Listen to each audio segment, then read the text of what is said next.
Good evening, I'm Tom Floyd, Head of Opera Learning and Participation here at the Royal Ballet and Opera, and I'm delighted to welcome you to tonight's Insight, sponsored by Rolex. Tonight we'll be going behind the scenes with the Royal Opera to discuss two operas by Benjamin Britten, which are on stage here at Covent Garden this spring. In the Limbury Theatre, The Turn of the Screw runs until the 6th of April in an atmospheric new staging created by Natalie Abrahami and Michael Levine and conducted by Basim Akiki. And on the main stage, Deborah Warner's gripping production of Peter Grimes returns from the 5th of May, conducted by music director Jakub Hrusza. Tonight, we're joined by creatives from both productions to explore some of the themes and music of these two extraordinary operas by Benjamin Britten. First, to tell us more about their chilling interpretation of The Turn of the Screw, please help me welcome director Natalie Abrahami and conductor Basim Akiki.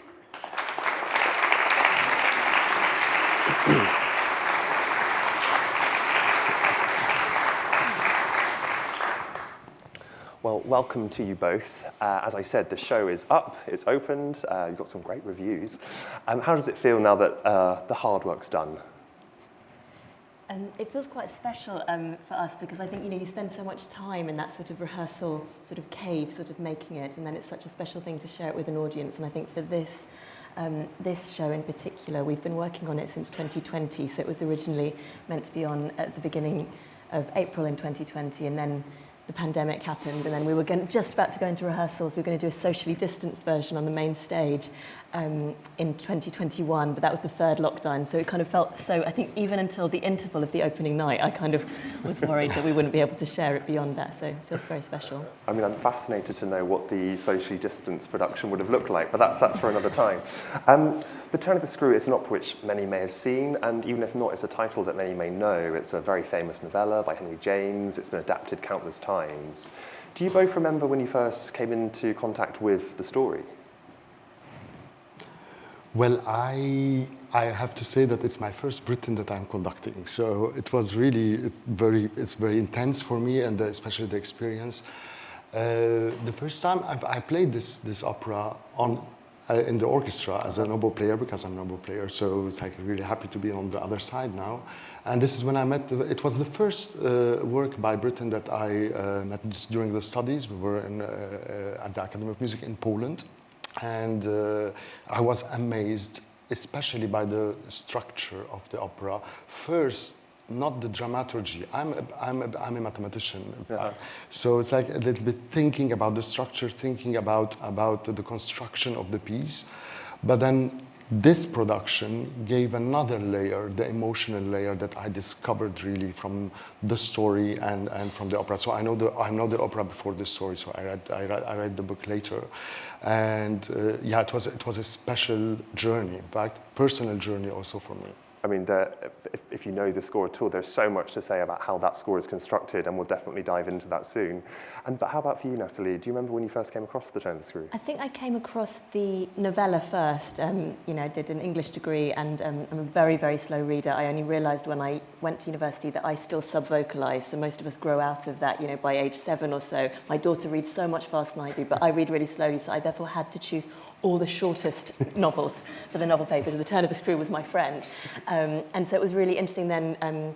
Michael Levine and I had made a production at the Young Vic of a play called Wings, and Oliver Mears had come to see that, and then he suggested The Turn of the Screw, and so that's when I met the opera. Oh, that's really, really interesting. And if you were to describe in a very, very short synopsis, for those that have not seen it, not read the novella, what would you say your short version of the story is? I think what's interesting about the novella is that it's about, and the opera as well, but it's about two children who've been doubly orphans. So first, tragically, their parents have died, and then their next sort of loco-parental figures, their governess, and then also their uncle's valet who came to look after the house have also died as well. And so they're in a very strange situation that Miles and Flora, they're 8 and 10, so the other way around, Miles is 10, Flora's 8. They know more people who are dead than alive, and so they are very much remembering the people who they have lost. And they have Mrs. Gross, the housekeeper, who's been looking after them, but she's been very stretched looking after the house. And so This is a kind of story in which a new governess arrives, and she's been charged by the Guardian, so by the uncle who lives in Harley Street in London. He said, please go and look after these children, but whatever happens, I'm paying you not to tell me anything about it. Outsourcing the problem. Outsourcing the problem. Whatever you do, just throwing money at it. And she is young and impressionable and takes on this job and thinks this is amazing. And so she arrives at this extraordinary stately home. And as she starts to encounter the children, she feels that although they look incredibly angelic, that something is not quite right. And then the story is her kind of uncovering more about their behaviour and what they're experiencing. And I guess for Michael and I, when thinking about it, the big difference between the novella and the opera is that the ghosts in the opera have voices, very incredible voices. They're really at the heart of the piece. And so when we wanted to find our way into that, what is it when a ghost speaks, we sort of started to interpret them as memories. I mean, I watched the dress rehearsal and absolutely was riveted by it. And I think one of the things you often see with Turn the Screw is sort of what is the take? Is it a literal, these ghosts are real? Is it much more psychological? Is it ambiguous? And I'm not going to ask you to tell us which one it is for you necessarily, but I think yours had real sort of elements of all. In the music, the way in which suspense and the kind of, it's a thriller, really, in a way. There aren't many opera thrillers, but it feels like Turn the Screw is sort of in that category. What musically kind of contributes to that sense of sort of oppression and claustrophobia? What is interesting, in fact, is the orchestra role of the orchestra, the little ensemble, which is 13 players in the pit, is presenting every scene. So, in fact, it happens like from the basic, and then goes on stage. Everything is, because it's made like a theme, and there are variations. And every variation is introducing one new scene. And what is genius about this, and back to mathematics, it's using the 12 tones in the theme with fourths, without using the dodecaphony, really in strict way. So that's the style. That's the unique thing about this piece, especially the role of each instrument in the pit, and the sound of this ensemble with great musicians from the Royal Ballet and Opera, really amazingly interpreted by each of them. It doesn't feel like it's a small orchestra. It's really big, intense with the emotions and with the sound, with everything. He thought about every single detail. And talking about thinking of every detail, you mentioned earlier that you have your collaborator. You co-directed this with Michael, and you also co-directed Rusalka. So this is clearly something that you've done more than once, but perhaps relatively unusual in opera, mainly. How do you approach that process of co-creating that vision? What does the relationship sort of look like? What does it sort of bring to the process? I think collaboration has always been at the heart of my process. Very early on, I ran a tiny pub theatre in Notting Hill called The Gate, and I ran it with another director called Carrie Cracknell. And I think we just loved the symbiosis of working together and making something better through the rigour of knowing that we loved each other very much but could say really, really tough things to each other. And I guess that's something that's continued in that process, and I really love working with people who are very dramaturgical. SM is very dramaturgical, kind of thinking beyond the sort of assigned roles. And it was very clear when Michael and I worked on Wings, he was in rehearsals all the time. It really felt like we made it together, and that he was giving directorial input, I was giving design input, and that sort of liminal sort of part of the process I really enjoy. And so it just felt like the next extension of our relationship. And I think with Anne Yee on Rusalka, likewise, or with Ella Hickson, a writer who I've worked with a lot, we made a play together. So it's sort of, it's just this sort of testament to the fact that we're trying to make the whole, and we don't really mind who says what or how it happens. And I feel that way in the whole production, that everyone is, once we've shared the ideas, and Michael and I said this when we presented the model box, we've been thinking about this a lot, but we're at the foothills, we now share it and hand it over to you. And it felt like we were devising it together as a company, that we'd made a playground in a way for the performers to be in. And so that collaboration is very much like, it's just the whole, we make it together. And you touched on the design there a little bit, but if anybody's seen the production, because it has opened, the design is very impactful, and there's some very, I don't want to kind of do too many spoilers for those who've not seen it, but there's some staging, some technical staging in the piece, the water on the stage, the use of projection. What was the kind of process like arriving at those choices, and the sort of the effect that you were sort of aiming for, bringing them all together? I think the thing that we really wanted to draw out was that the piece, we were really trying to lens it from the point of view of the two main characters who for us are the children, Miles and Flora. And so we really wanted to put them at the heart of the house and that everything was through their eyes. So wherever they turned, they would see Quint or they would see Jessel. And so we wanted the house to sort of appear in certain moments. So it's very fragmented and very skeletal and things appear from darkness and then return to darkness. And we have these variations, which, as Bassem says, leads to each scene. So we're doing some storytelling about what is happening within each scene. And I think the idea for the water was very much that there are so many secrets in the house and there's so many things that are being uncovered by the governess as she goes through. And one of the things that she unearths is what they're experiencing, and it felt to us that she becomes slightly at sea, she becomes slightly untethered, and so the water for us represents that, and also then the platforms which have everything, they've been beautifully mathematically, sort of they look perfect at the beginning and then they're all askew later on. And I guess also it is, there is a lot of water in the piece. There is a very significant character, Miss Jessel, drowned in the water, and that's a memory for Flora, and also water and memory are very much connected, and that felt to us very much that the memories emerging from the subconscious were sort of reflected in the water. Oh, I mean, I think it's incredibly powerful. You mentioned seeing it all through the children's eyes. I think that comes across very, very clearly. It's an unusual piece that it has two such prominent child roles. Sometimes Flora might be played by a young soprano, but you notably went for two children. I'm secretly delighted by your choices because they came up through one of our youth opera programs, just to declare any interest there. But it was wonderful seeing the children in the production. And for you, when you're working with them musically, what are sort of the bits of your practice that you might adapt when you work with a young singer? Because we're talking, really quite young, sort of 9, 10-year-olds. And what is the same as working with a... But they are as intelligent as really grown-up singers, let's say. The musical relationship is like giving a note to our children was like going to the note, and then it was, I know my mistake, and then immediately they were so well prepared.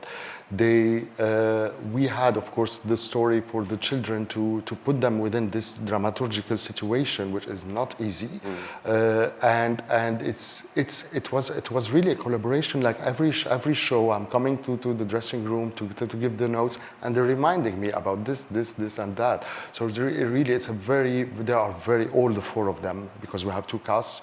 All the four of them, everyone is special in a different way, and on musical way and also actor way. When I saw them how they act on the stage, I was really moved. Yeah, there are obviously some quite challenging themes in the piece.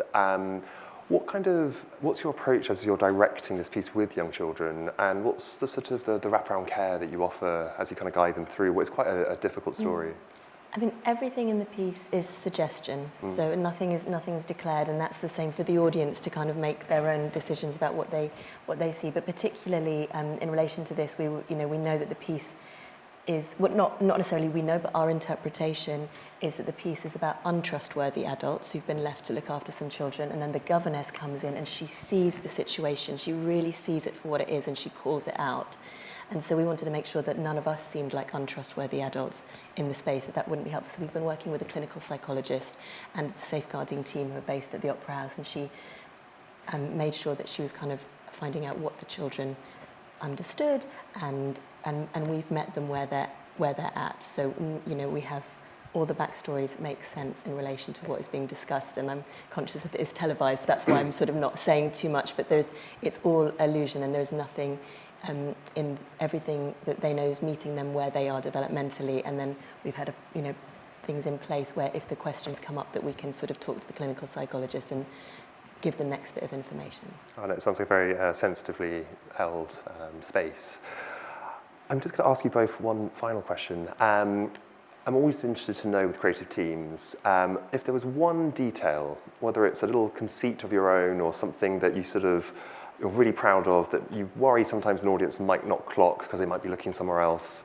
Does anything come to mind, whether it's a musical detail for you or whether it's something in the staging where you sort of think, look out for that? Musical details are all important in this opera. It's really all important. Every single detail, they are really very, very. But like I was like focusing a lot on the intervals. and how they grow. And then the very interesting thing, if we go like mathematically and physically to find the intervals within the enharmonics of a sound, we never find a fourth. And this is one of the mathematical thing. I come back to that, but what is genius in Britten's work, you don't have to think about math. It's just, you just feel it. He knew how to do it. So by following the intervals that are growing and growing, and is there a solution? There are many solutions. And this production, I think, gives 2 or 3, and every show I see another one. And every solution is good in a way and bad in a way. This is all Britten, yeah. So your detail is the whole score. And for you, Natalie? I think I'm not going to give you what you want either. I feel like for me, what I love about theatre, opera, is that it is democratic. And, if you are connected to somebody, you're going to only watch what they're doing. And I love sort of making shibboleths and treats for everybody in the audience. So there's not one particular thing that I love, but I love that everybody in the company has contributed to different things, and that, someone might notice that, the governess is reading the book that the governess is reading in the novella, or kind of someone else might notice something that's happening far upstage left that no one else has seen. So that for me is the treat, that everyone will take away something according to where they're sat. They're both wonderfully diplomatic and rich answers. As we said earlier, the show has opened and it's running until the 6th of April. And please, tickets are few and far between, so if you're interested, have a look, but they're on our website. Best of luck for the rest of the run. I absolutely love the show, and I'm sure it'll be a great success. Thank you so much.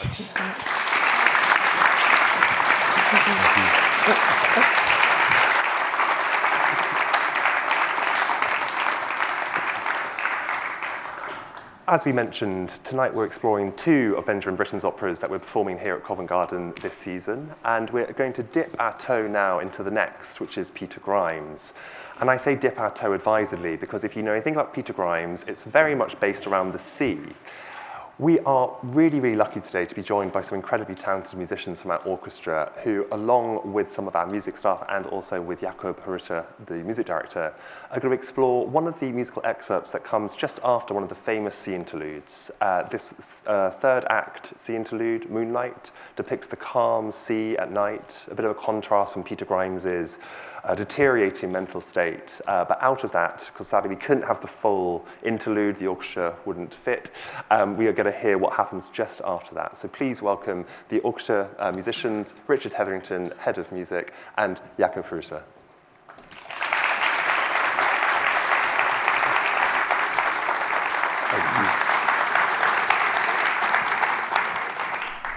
Good evening, everyone. It's great to be here again and to have you in this space. I'm delighted to be surrounded by these amazing, talented people behind me. My thought before we continue in talking to each other and maybe later showing some music examples of other kind was in this context of insight to show something which usually stays sort of in the second plan. Definitely what you will going to hear, it's always noticeable when you are sitting in the theater, but not in the foreground. This is the situation which also allows me to underline my topic tonight, which in a way is how such great composers like Benjamin Britten work with contrasts and with oppositions of characters, oppositions of atmospheres, with the unexpected. And as you all know probably, Peter Grimes is quite a gloomy, serious topic. And I thought it would be quite a nice spin, if you want, to start the section about this opera with some jolly music. Of course, this music serves the higher or deeper purpose, which is not jolly at all, but it's wonderful to see what pleasure, obviously, the still young composer Britten had in composing these bits which contribute to the otherwise quite a tragic and serious theme. So I asked these amazing musicians to play the 4 dances of the third act, which accompany quite a busy scene between the moot hall and the ball, where the plot is really at its best in taking curves and ebbs and flows, and we all hear constantly the pub music, so to speak, or dance music. And there are 4 amazing dances. This is really what is happening behind the stage, backstage, or offstage if you want. This is really exactly the original constellation of musicians, but of course we miss the orchestra in the pit, but we have Richard, who is able to pretend he is an orchestra in the pit. And I asked the musician not to play the whole section always, because it would take a long time, but always a sample of each of those dances. And I think it would be wonderful to follow one after another. So I put it down in order not to miss any important name. So the first dance they're going to play without me, I'm very happy to withdraw myself, is the barn dance.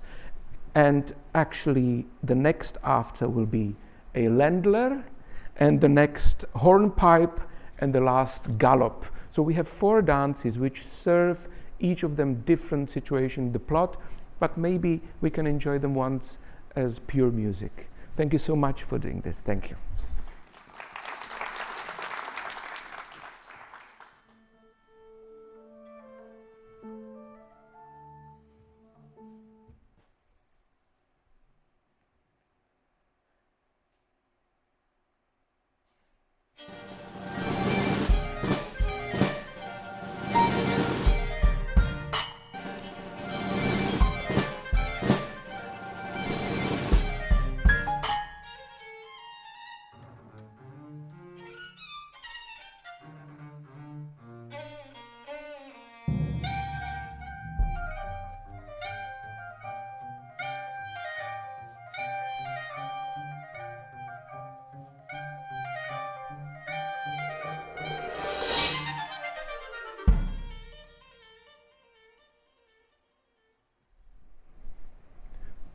Wonderful. Next one is Ländler. That's quite a slower dance in 3, bringing a lot of contrast. And it's actually a moment where one of the least sympathetic figures of the plot, Mrs. Sedley, is starting to try to convince everyone about the guilt of Peter Grimes, and is very passionate about it. But that's one of the contrasts I meant when I say her uneasy and unpleasant intentions are presented on the background of quite a specifically curious version of this traditional Central European dance, Ländler.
I think we can applaud. It was wonderful.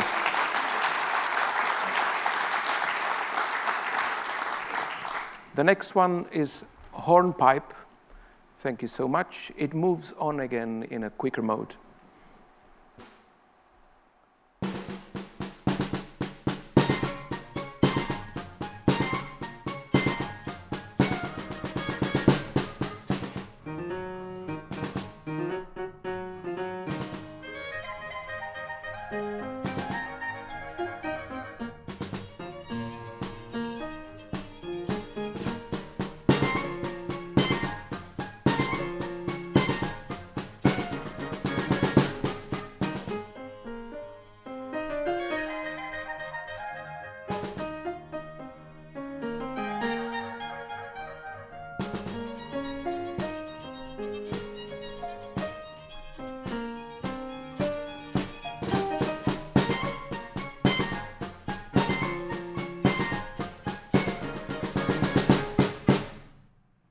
Wonderful.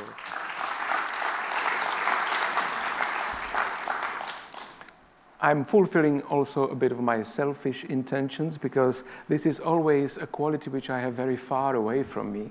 And this time I can really enjoy it close, which is wonderful. The last dance is the gallop. By far the trickiest one, but also the most exciting.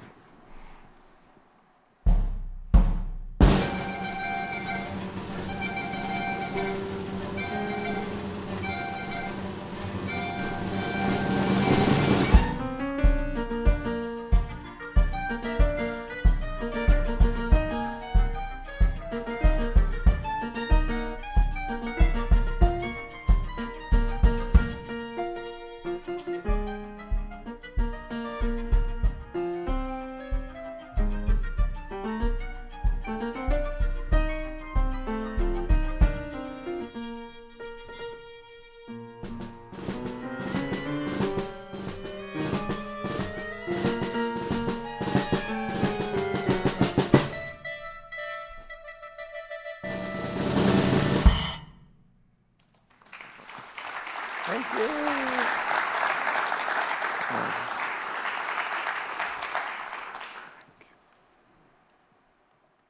Well, I mean, it's absolutely extraordinary having you here with us in the studio. As Jakob says, so often you hear that music right backstage. It sounds amazing, but the detail you get in the studio is amazing. So thank you to our musicians.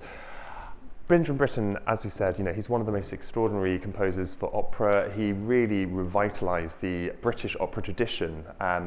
This may be slightly contested, but it had been somewhat of a dormant art form in this country, really from Purcell and Handel until Britten really broke through as a major international opera composer, and he remains one of the most performed composers to this day. We're going to explore in more detail now with our music staff, so I'm going to welcome back Jakob, Richard, and also Basim to look at some of the music of both Peter Grimes and Turn the Screw in some more detail. Please welcome them back.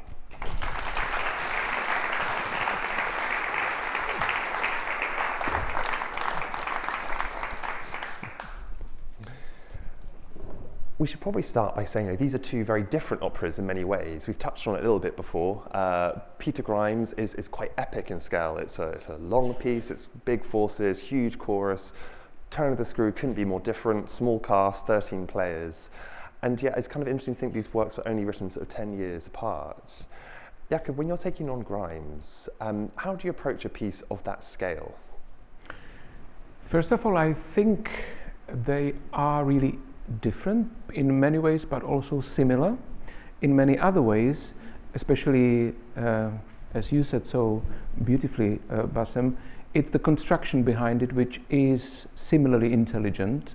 And what is fascinating about the Turn of the Screw is that with very small forces, the effect, even in a big theatre, if it's done in a big theatre, is similar to the effect of a big piece, which is a fascinating thing about this composition. Equally, 13 musicians in the pit, and when played well, it fills the whole theatre with full effect. Now, the topic is also similarly serious. It's nothing minor. But I know what you mean by the scope of Peter Grimes. It's overwhelming. The thing for all of us who already have experience with Britten is that we trust him because he is so clever. It will always work in this way or another, especially if you have such dedicated performers such as our principals, or I should stress that very importantly, the chorus, who is one of the most important protagonists of the piece, and of course the orchestra, and simultaneously the staging, which is powerful. For me, it's the first time, so I've never done Peter Grimes. I've done other Britten operas, such as The Turn of the Screw, and of course I'm scared. We've barely started. It's quite unusual that this insight is literally on the second day of our rehearsals. I think the reason to join so beautifully with the other team. And so this is really the early stage, but I already see what I was hoping for when all co-performing artists, means people who perform together, are convinced about the piece, the way all people I met in this house and in this country, I should say, are convinced about Peter Grimes, it will always work. So I have a huge trust, and I will help where I can. And we trust you. Richard, you're a head of music, but you're also someone who knows an awful lot about Britten. I know it's a composer that you have a particular knowledge of and fondness for. As a head of music, you're also very close to the kind of the coaching of the singers, and something that perhaps is shared between the two pieces is the quality of the vocal writing. Can you just open up a little bit about what we mean by that? What is kind of what makes Britten's vocal writing special? Yeah, of course. I just find him so specific in his detail, writing incredibly in speech patterns, but also in harmonic speech patterns. Sometimes you can see it's extraordinary how he can notate the rise and fall of a phrase, almost like you might say it, but still honouring the fact that we're in a larger framework, that we're in an opera and that things are sung. The detail, an incredible specific detail about lengths of notes, type of accents on the notes, and the stuff that might look quite free on the page sometimes. And he occasionally, there are moments in Grimes where he will mark it as recitative, but he still gives incredible detail to the vocal writing, and he's right every time. There's no doubt about his take on the drama somehow, and I just find that fascinating I really do, to explore that with people, because and I think my experience is that far from constraining one's interpretation, that level of detail, when one comes out of the other end of it, there's a freedom that it gives. I think what's fascinating here, you describe it in that way, and maybe it's because you're sitting next to me, but it sounds a lot like Janacek, this kind of approach to a speech pattern in the music. Are there similarities there? Are they quite different? How would you compare the two? I think everything Britten did was somehow under more of a specific control. So he was an amazing constructor. I mean, the mind, you said from a mathematical point of view, I would like to have that kind of mind. I don't, but I sense musically that every single component has an incredible contribution to the whole structure. One. Second, Britten was also very close to the practice, like to the real performing theatre. I think Janacek was crazier and was trying to create stuff unprecedented, which no one before has done. And occasionally he's got the most original and stunning things. Occasionally also he presents us performers with riddles, enigmas, things which we need to take to the next level and solve for him. Now his originality is so precious, so we all love doing it. And there's such a deal of immediate, deep, I would just give you the service back, like Slavic emotion, which is not easy to find elsewhere. However, I think Britten is extraordinary and fascinating in one thing. It seems when you really study the piece that all he was concerned with was this pristine compositional construction. We will speak about it a little bit. But actually, as Richard said, at the other end, what comes to us as observers, viewers, listeners of his theatre is emotion. So in a way, you have a choice. You can analyze days and nights and will never be satisfied enough, because it's like endless sea, if I use that word fitting this program, of compositional inspiration. But actually, if you ignore it, and if you just go on the wave, such as on the surface wave of the sea, without exploring the depths, you will also be very touched. So there's also sensuality, there's also a shocking contrast, as we said. There's humor, everything is there. He was just a genius of theatre, and for the right reasons, he is considered one of the most important opera composers of at least the 20th century. I mean, it's an interesting debate that's often had with Britten, which is that sort of the balance between his technical abilities and the expressiveness of his music. I think many of us sitting here would say there is no tension between those two things, that they are one and the same. But in Turn of the Screw, how do you sort of see the way those two things relate? You know, how do you describe the expressiveness of that piece? No, in the Turn of the Screw, you know, I look at it a little bit. He wrote it in 4 months, so it's not a huge time of work. And then writing such an opera in such a short time, I think he got, and you can see it when writing the first note, he knew how it will end. And when having all the structure, where are you going and how are you going? I start when I first studied the score, I start to question things. I always question every piece I do, wherever is genius is that. It's not questioning the piece, but it's just for me to see what I am not understanding well. And what I saw, in fact, the first act of the Turn of the Screw, the structure is very messy.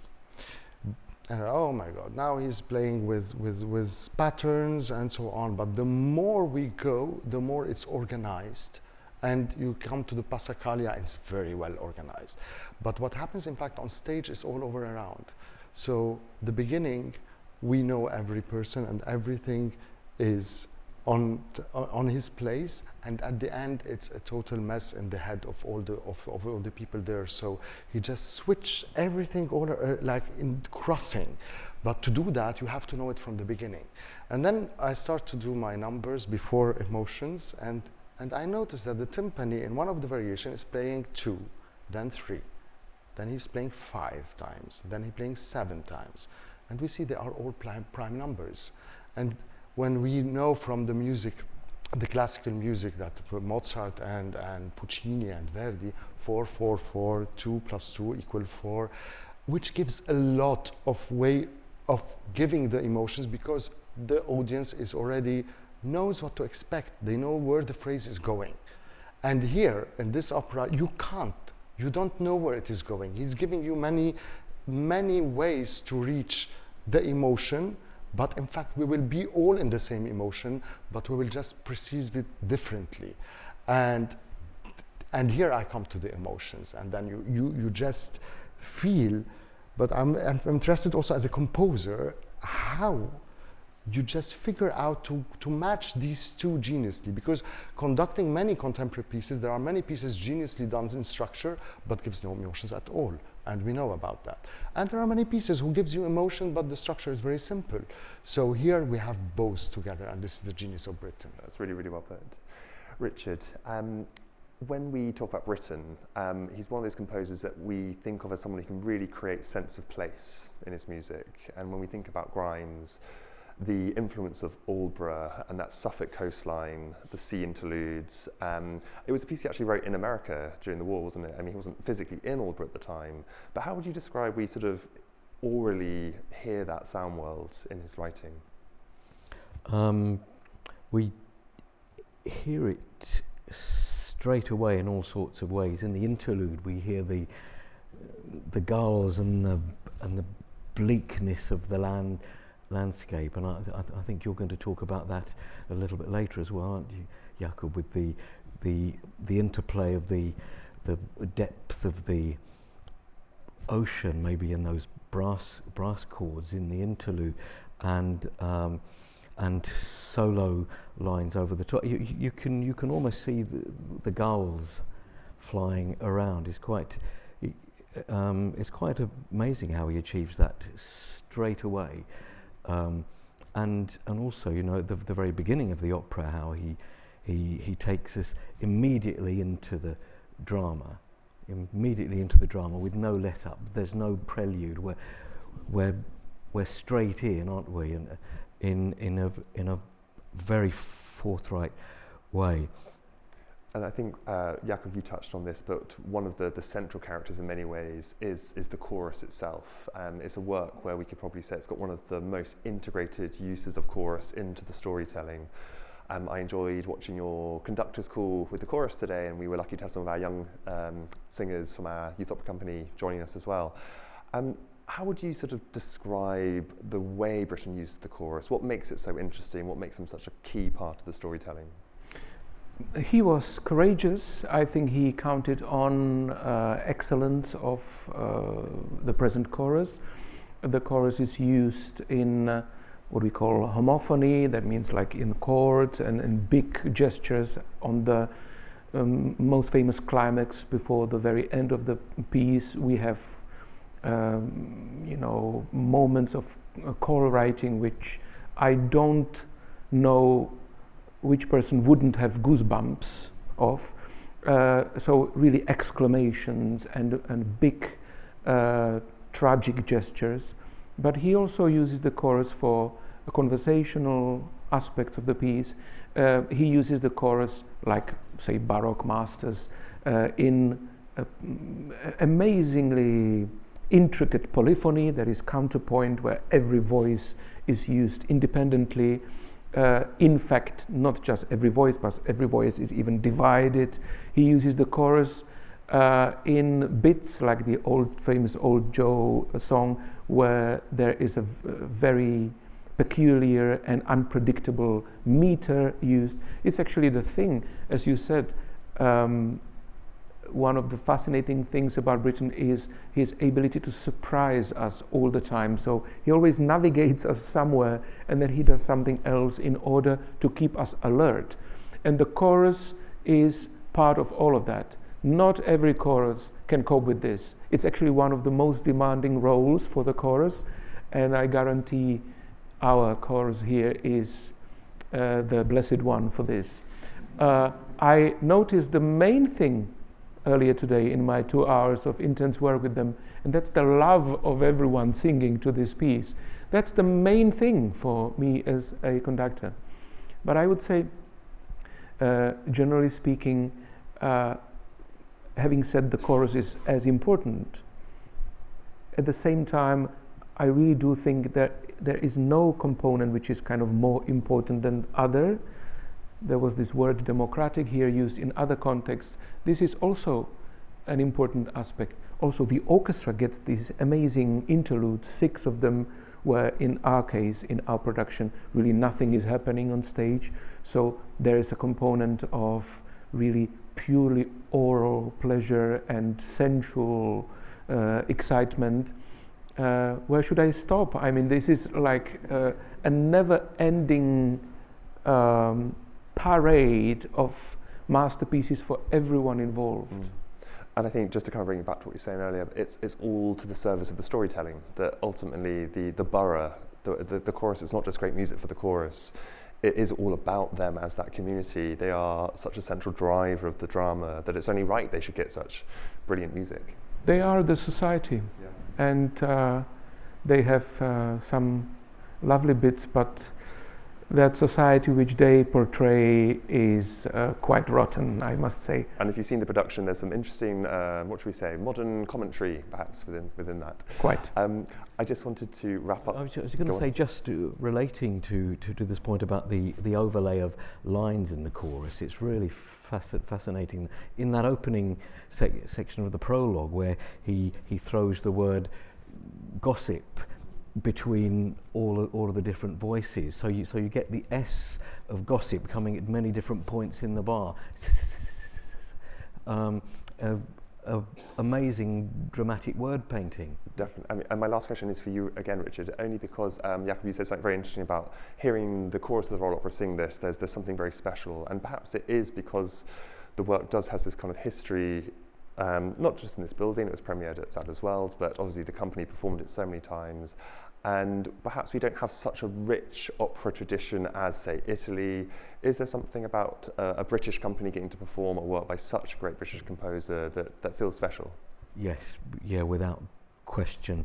For exactly all of those wonderful reasons. He's a genius, an absolute master of the theatre. I've always in my mind I've seen certain parallels with Verdi actually in his use of the theatrical space somehow. So they're endlessly rich, those scores, and you come back to them and you come back to them. There's always huge amounts of new stuff, almost by the bar. Well, it's been really interesting to explore some of these kind of three themes across the two pieces. We're going to say goodbye, sadly, for now, for Basim. Good luck with the rest of the Turn of the Screw. But what we're going to do is we're going to leave you in Richard and Jakob's hands to bring some of this musical detail to life through some musical illustrations. So thank you to Basim, and over to Richard and Jakob. Thank you.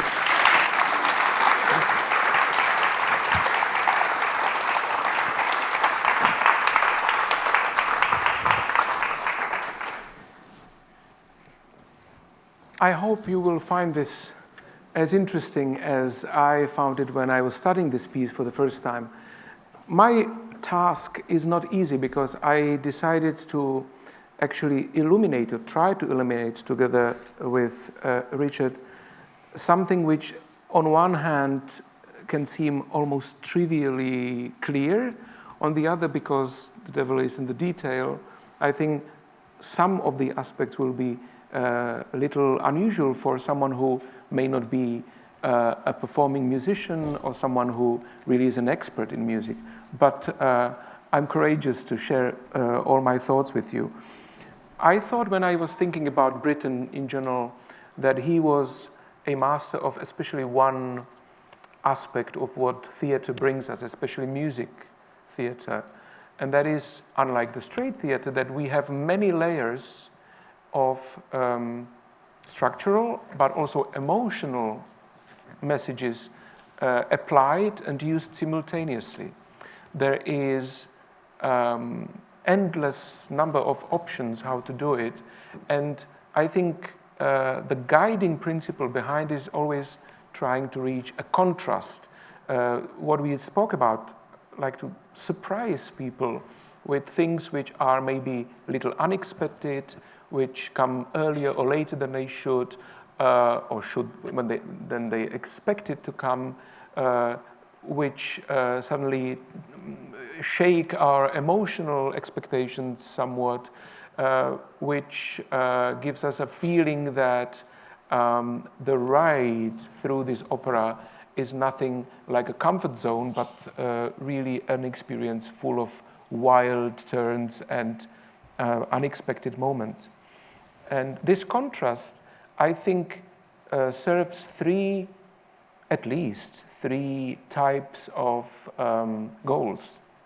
I think one type is, apart from surprise itself, which is pleasant and sensually interesting, is that you really want to create a feeling of ambiguity. This ambiguity is something so important in our work. That means that you actually cannot decide really what it means. You use two aspects and you can't decide which one is actually the more meaningful one. We will show some of them in our examples. Another thing is the two contrasting or contradictory elements in music can really show that two things can live together very well. It's especially important for the partnerships on stage and also in our lives. And the last, at least of these three kind of black and white examples of contrast, is when you want to show that some things just cannot live together. So you have like oppositions which stay apart of each other, oppositions which are able then to get united, like in marriage if you want, and then situations where you just can't decide what it is. And those are the most interesting ones. Okay, so this is funny because I need to go like in very much of a detail, but Richard and I decided to show some particular examples of these situations. One of them we spoke at the very beginning. One of the shocking things about Peter Grimes is if anyone knew what the topic is about and read the plot and heard or saw the opera for the first time, they couldn't have expected that it will start like it does. I think if you know what the 4C interludes communicate, these sensual, impressionistic descriptions of what atmosphere a C, especially Olbera C, has, that would probably be the expected beginning of the opera. But it's not so. We are thrown literally into action by music like this.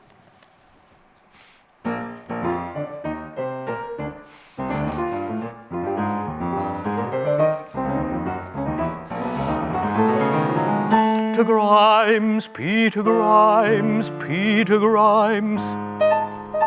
I find this opening, especially if it's done with exaggerated articulation, it could be an opening of a comic opera.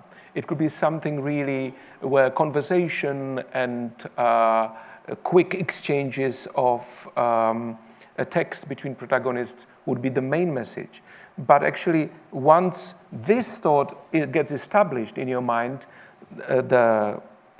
calling Peter Grimes and the underlying harmony which always accompanies Peter Grimes' figure, especially like at figure 1.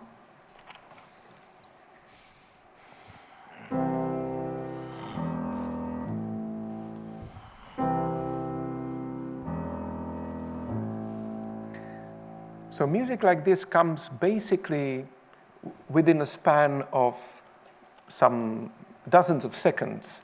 This is just the first example of this willingness of Britten to shock us always with contrast. This time it's contrast of rhythm, like staccato, quickly moving figures, and then immediately changed into long lines with somewhat gloomy character where you feel in the air a huge question mark. Similar contrast we can find when we speak about the two main figures, that is Peter Grimes and Ellen Orford, who are hopefully at the beginning of the opera seen as a potential couple. I mean, Ellen can be a savior of Peter Grimes' psyche. Unfortunately, it turns out completely differently at the end. And there's this amazing section where Peter and Ellen get to sing together without any accompaniment right before the first interlude. And I want to point out, now it's kind of a pity we don't have singers here, but Richard is so willing to show this, that their lines seem to be so close to each other in one way, like they both sing first Peter, then Ellen, but they cannot be different in many other ways. So Peter is always singing forte, agitato, which means very agitated, irritated, with a huge impulse, with constant drive, whereas Ellen is singing tranquillo, that is calmly, gently, and trying to soothe him. And maybe we can show these two aspects now without speaking about tonality yet. The truth, the pity, and the truth. Peter, Peter, come away. When the walls themselves gossip of inquest, but we'll gossip too and talk and rest, while peeping Toms nod as you go. You'll share the name of outlaw too. Peter, we shall restore your name. It's so amazing. Of course, when we have the singers on stage, they can point out even more the span of the dynamic level. That it's a conversation which shows one of the ambiguities which I wanted to speak about. That is, it's as if two people are speaking to each other, but in fact, they both live in their separate worlds, and they cannot, the music shows they cannot get close enough. There's one more aspect about it, which may be a little trickier to explain, and that is that also their key seemingly corresponds. That's one of those amazing constructs of Britten. It sounds as if they belong to the whole same world, but in fact, the contents, what is happening in their real lines, is very dissonant. That means they cannot actually get friendly enough. Richard, could you just show that section from Unclouded the Hot Sun? That is where they really sing simultaneously. And maybe we can show to the audience first one line, Ellen's line, and then Peter's line, and demonstrate the way they actually look like each other in order to actually show that they don't. So I was thinking about this section from here.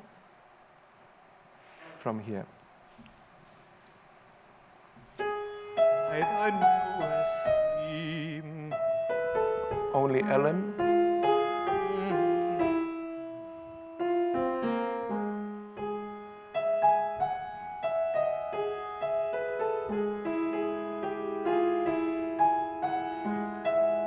Yeah. I stop you there, and I would like to present an exercise for the audience. Could you please play Peter's line as if it's exactly the same tune like Ellen's? You know what I mean? Yeah. So imagine that they are a happy couple living ever together until they finish their lives in total happiness.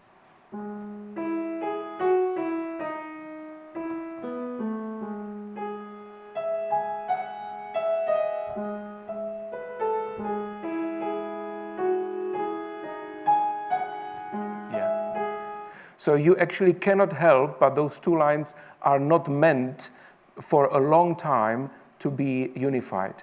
Until the moment of this più lento e tranquillo, where in fact, suddenly, Britten gives us a little window of a hope that they will be able to understand each other.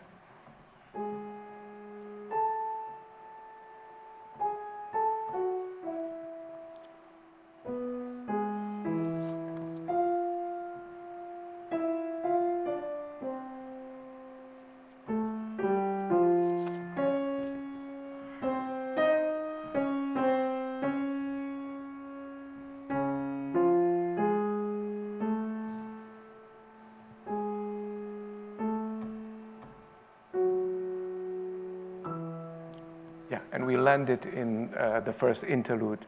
So I will just summarize what I wanted to show. In these two examples, there are two worlds which are meant to sound completely differently, and it's up to everyone's consideration or observation actually how you understand it. We heard the first excerpt where the rhythm is full of action on one hand when describing the people of the borough, and very gentle and very soothing, but in a way which brings a lot of question marks when you think about Peter Grimes. And the outcome, how you understand it, is very much up to you.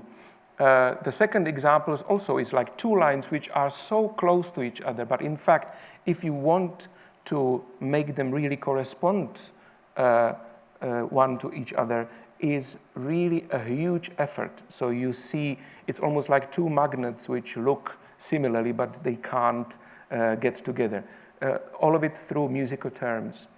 Another thing I want to show is this beginning, we just touched upon it in our conversation, of the interlude, the first C interlude.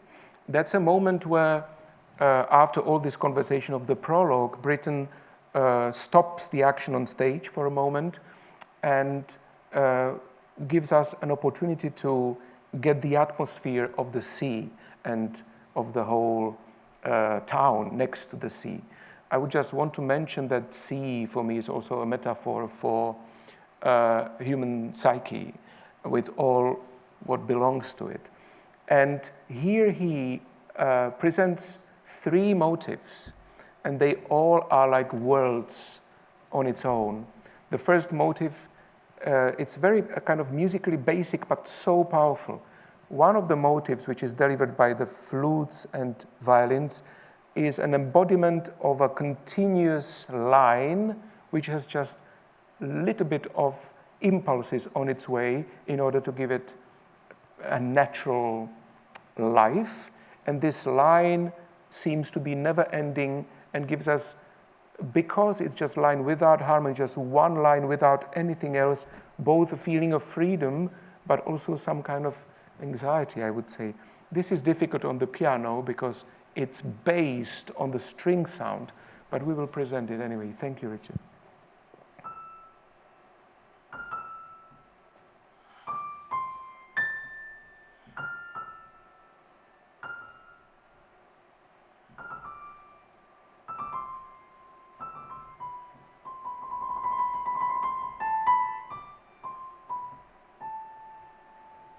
Yes. This is almost meditative in its beauty and simplicity. It would be one of the most important aspects of life and nature, anything you name, which is the linear, the horizontal. But at the same time, we have also something else coming, which would be caused by anything which I would call a disturbance, whether it's a pleasant disturbance or unpleasant one, these cascades of impulsive and immediate chords.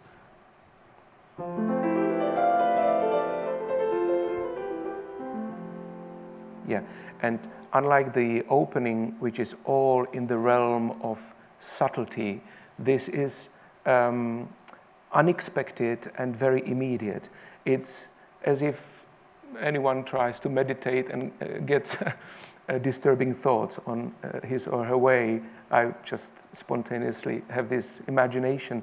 And then we have the third element, which are those chords of the brass instruments and the lower basses, which I would describe, as you did, Richard, before, as a depiction of a depth, of a deeply rooted verticality.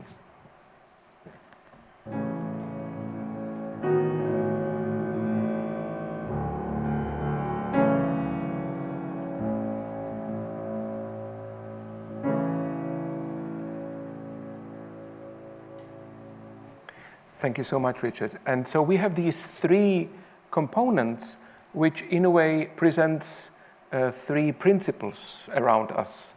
A continuous series, a sequence of events, the flow, if you want, then a disturbance which shakes us from unexpected corners, whereas mentally or physically, and then the deeply rooted vertical anchor, if you want. And if you listen to the opera on its way, these three elements are used endlessly, all the time. They correspond to places where Britten needs to show musically what actually is happening inside the psyche of the figures or between the lines of what they speak about. Very often the line would be something comforting. The vertical chords would always create a feeling of almost, frightening depth, which can be, as in the sea itself, really inviting to be explored. But at the same time, you are full of awe. What if some danger is coming out of these depths? And this is an interesting observation all the way through. I could speak about many similar aspects. There is so much contrast in rhythm and meter on the way. For example, Britten takes some section of music where you feel, you understand, even from my perspective, how to conduct it, what is the sequence of the impulses. But in a way, you are always surprised it's slightly different than you expected. Richard, if you could find for us the place at figure 21, I was thinking that's the beginning of the quartet, where Bulstrode is the one initiating, willing to help the mentally exiled Peter Grimes, and it goes like this, figure 21.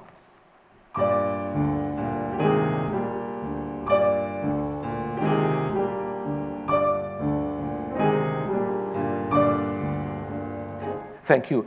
So if you listen to this, so the lilt of this music, if you don't see what's written on the page, goes like yum, pom, pom, bim, pom, pom, bim, pom, pom, bim. So it would be in our language conducted in 2, but in fact the ambiguity, back to the word here, is that the whole section is in fact in 3. So if I go to conduct it, you would be maybe surprised that my gestures are inappropriate, because it goes like this.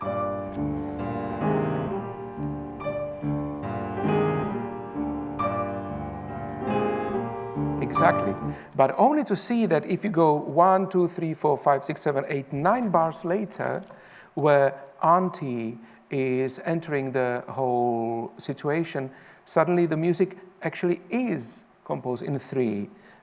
2, 3, 1. But a good publican takes the bar.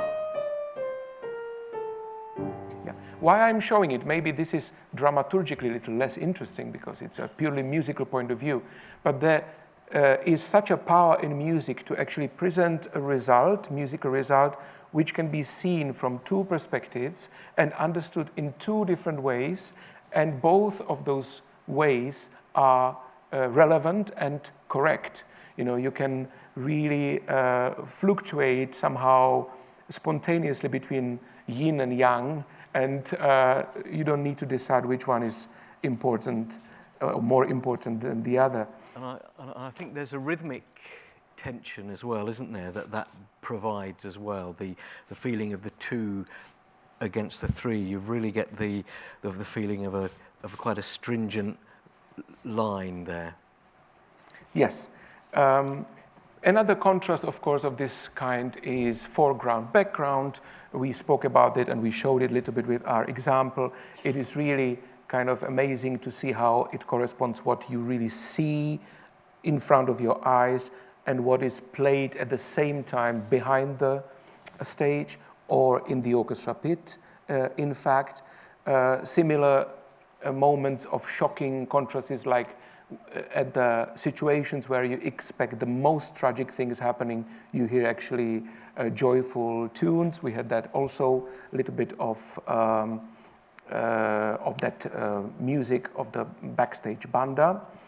But I really want to maybe point out one last thing in this sequence of presented little insights, is that the moment at the very end of the opera, which is where as you know, I'm sure from the plot, the society of the borough decides they will really take an action and hunt Peter Grimes out of their center, so they want to actually destroy him in a way of getting rid of him. And they are having this amazing gradation of manhunting, leading to those exclamations, Peter Grimes. Before Richard finds it, it's at the very end of the opera, at figure 43 in the 3rd act. I want to point out another thing which is so important for Britten, and that is the contrast between the maximum power of sound and a total silence at this climactic point where really everyone is full of the most peculiar anti-human passion to get rid of their co-citizen. They shout these Peter Grimes exclamations after 43. And I want you to imagine the full chorus present and all principals who are on that side of the manhunt with this amazing force, and just point out how important it is to hear that silence afterwards. Before you do it, Richard, there are 3 of those tremendous exclamations. After the first one, we hear the total silence. After the second one, we expect the same, but we actually hear a sound of the softest possible color which exists in the sphere of the wind instruments, this horn, which just holds one note as if there is something like an echo of the tragedy at the background of our minds. So maybe we can show this section at 43 or after 43. Sure, yeah. Peter Grimes.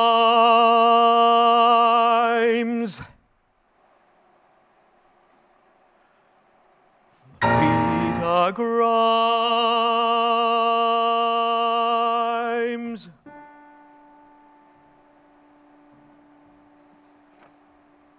Grimes.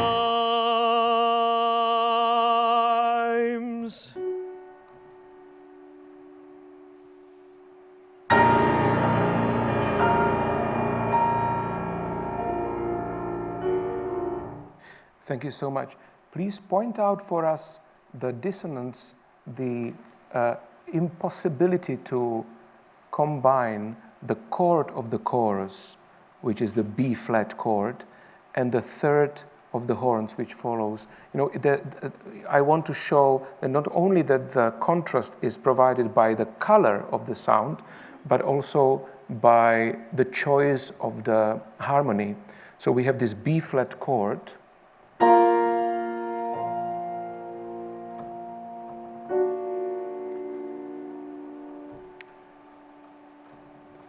so you see, Richard, if you could do it for me, these 2 bars before 44 once more, and in fact it's not a chord, it's 2 notes, B flat and F, but to press it with maximum power, and then to hear that note, which is the part of B flat F, which is the F. Could you play the F note, the F note? Is then totally disturbed by the F sharp note in the soft sound later. And if those 2 notes are played simultaneously, they are kind of unacceptable in the context about which we are speaking. So let's just present this amazing contrast once more.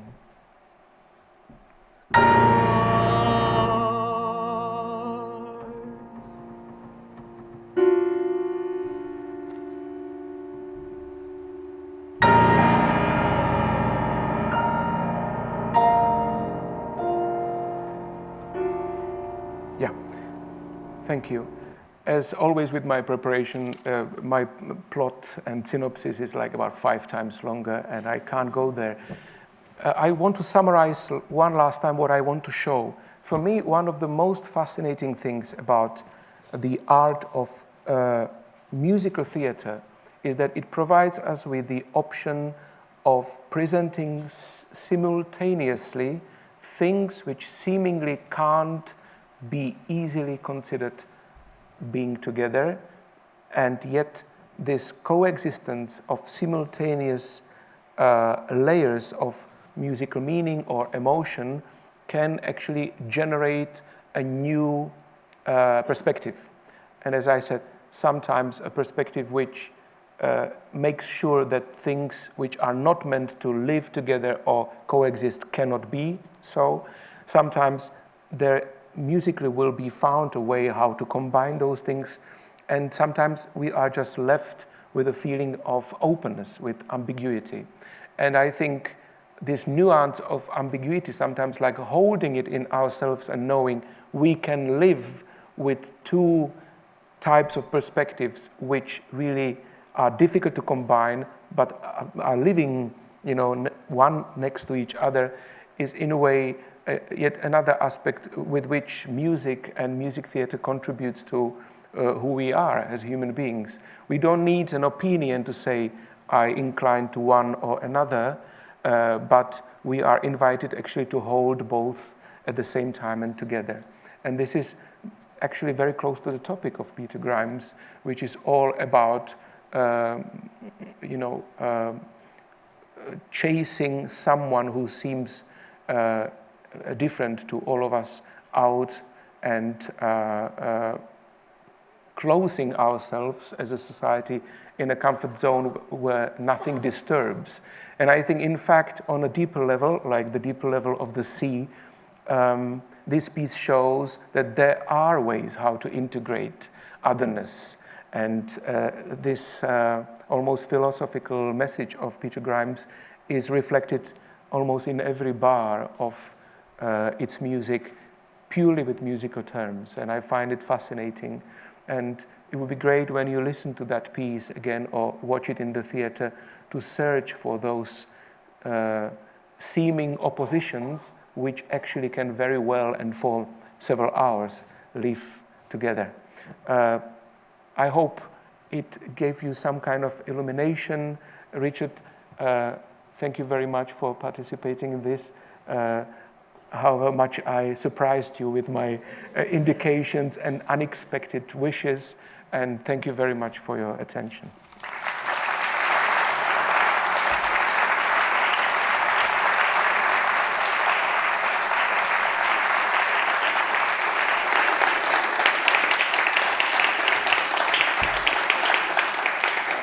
Thank you to both Richard and Jakob for exploring all those brilliant details from Britten's score with us. You've given us a lot to listen out for when we see the show. Just a reminder, tickets are available for Peter Grimes opening on the 5th of May, and the Turn of the Screw has opened and is running until the 6th of April. A huge thanks to all of our musicians who played tonight, the musicians of the orchestra, to Jakob, Basim, Richard and Natalie for speaking so brilliantly, eloquently, interestingly throughout tonight. And thank you here to our audience in the Claw studio and to everybody watching at home for joining us for tonight's Insight, sponsored by Rolex. Thank you and good night.